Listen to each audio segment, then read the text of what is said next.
Bonjour à tous! Est-ce que vous saviez que les Gaulois étaient réputés dans l'Antiquité pour l'usage de savon? Et il y a même mieux. Pline l'Ancien attribue aux Gaulois l'invention du savon. Je cite: On emploie aussi le savon, inventé dans les Gaules, pour rendre les cheveux blonds. Il se prépare avec du suif et des cendres. Le meilleur se fait avec des cendres de hêtre et du suif de chèvre. Il est de deux sortes, mou et liquide. Donc est-ce que les Gaulois ont vraiment inventé le savon? Good question.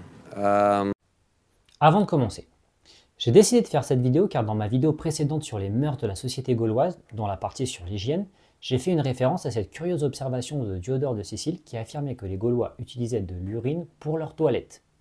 Concernant l'hygiène, Diodore nous donne ce très curieux détail. Ils lavent chaque partie de leur corps avec de l'urine. Ils s'en frottent les dents et s'imaginent aussi bien faire pour l'entretien de leur corps. Et finalement, en n'ayant pas évoqué l'usage du savon par les Gaulois, j'ai pensé que j'ai été un peu vite sur l'hygiène et que cet oubli allait donner une image erronée sur l'hygiène gauloise. D'où cette nouvelle vidéo. On sait que les Gaulois prenaient très au sérieux leur apparence, au niveau de l'habillement, mais aussi au niveau des soins corporels. L'historien romain Amien Marcellin est formel, je cite: Tous les Gaulois sont d'une grande propreté et d'une élégance soignée, et dans ces régions, surtout chez les Aquitains. Et l'archéologie nous a livré de très intéressants accessoires de beauté. Regardez ce nécessaire de toilette gaulois. On y distingue des ciseaux, un rasoir, une pince à épiler et un peigne. Et regardez ça, un miroir du IIe siècle, donc de la période gallo-romaine c'est vrai, découvert à Cléry-sur-Somme. Mais regardez aussi ce miroir découvert chez les cousins celtes de nos Gaulois dans l'île de Bretagne, et qui date de la période pré-romaine, le miroir de Desborough. Aucun auteur ancien n'évoque l'utilisation de maquillage, mais Pline l'Ancien nous explique que, pour entretenir leur teint, les Gaulois utilisent l'écume de bière. Évidemment, les Romains nous ont apporté les bains, mais les Gaulois se baignaient probablement dans les rivières.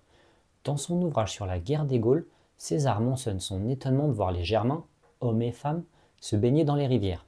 Il fait cette remarque parce que ce qui le surprend certainement, c'est que les hommes et les femmes se baignent ensemble.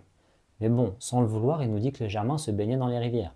Il ne cite probablement pas l'hygiène des Gaulois, positivement ou négativement, car rien ne le surprend vraiment, et j'imagine que les Gaulois faisaient pareil que les Germains, et qu'il n'y avait probablement pas de baignade mixte, donc rien qui ne surprenne César. Non, messire, moi c'était pas la peine. J'ai pris un bain il y a 2 mois dans la rivière. J'en reviens au savon gaulois, et Pline n'est pas le seul à l'évoquer. Le médecin romain Arrêté de Cappadoce nous dit: les boulettes nitreuses des Celtes, qu'on appelle aujourd'hui Gaulois, avec lesquelles ils lavent leur linge et nommé savon, lavent bien le corps humain. Donc les Gaulois utilisaient ce savon pour nettoyer leurs vêtements, teindre leurs cheveux, se laver, même si attention, Pline ne l'évoquait pas, il ne parlait que des cheveux. Ce savon d'origine gauloise se diffusera ensuite dans l'Empire pour traiter des maladies de la peau. Au IIe siècle, le médecin grec Claude Gallien conseille le savon qui, je cite, rend la peau douce et débarrasse le corps de la saleté. Cérénus Sammonicus nous dit lui au IIIe siècle qu'il est destiné à guérir les cicatrices au visage et les bleus. Plus tard, au tout début du 5e siècle, le médecin gallo-romain Marcellus Empiricus, né à Bordeaux et médecin personnel de l'empereur Théodose Ier, mentionne le savon notamment pour traiter les cheveux, les empêcher de blanchir, les empêcher de tomber, les faire friser. Petite parenthèse concernant ce Marcellus Empiricus qui a vécu à la fin de l'Empire, donc presque 5 siècles avant l'invasion romaine de la Gaule. Il nous parle dans certains de ses écrits de la médecine en Gaule, utilise parfois du vocabulaire celtique et mentionne la médecine magique. On sait qu'au 5e siècle, la langue gauloise était probablement disparue, ou en voie d'extraction très avancée. Mais ces références nous laissent penser que le folklore entre guillemets gaulois était toujours présent. Voilà, je ferme la parenthèse. Alors attention, dans l'Empire romain, l'usage de ce savon d'origine gauloise ne semble pas avoir été utilisé pour l'hygiène corporelle ou pour la lessive, mais seulement en tant que cosmétique à usage médicinal. Pour se laver, les Romains utilisaient plutôt des huiles. Oggi ci immergeremo nell'affascinante mondo delle pratiche igieniche nell'antica Roma. Ok, i romani usavano una combinazione di olio d'oliva per pulire il corpo prima di entrare nei bagni. Le savon. Une invention gauloise donc? Bon, peut-être pas. Car même si on ne sait pas depuis combien de temps les Gaulois utilisaient ces fameux savons, cette tablette sumérienne qui date de 2500 ans avant Jésus-Christ contient une recette de savon. Et cette tablette date donc de 17 siècles avant l'arrivée des Celtes et de la culture celte dans la France actuelle. En Égypte, le papyrus Ebers nous indique que les Égyptiens utilisaient une substance semblable à du savon à des fins pharmaceutiques.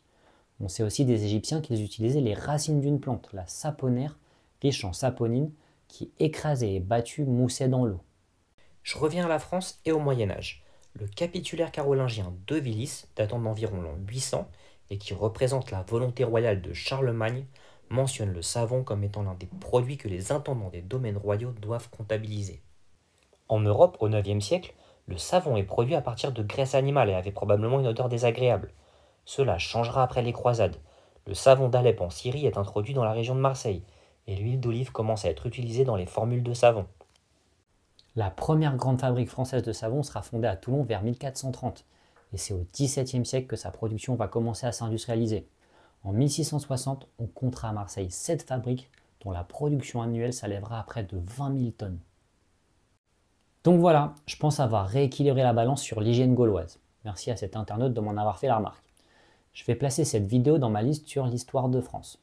On se voit donc pour ma prochaine vidéo.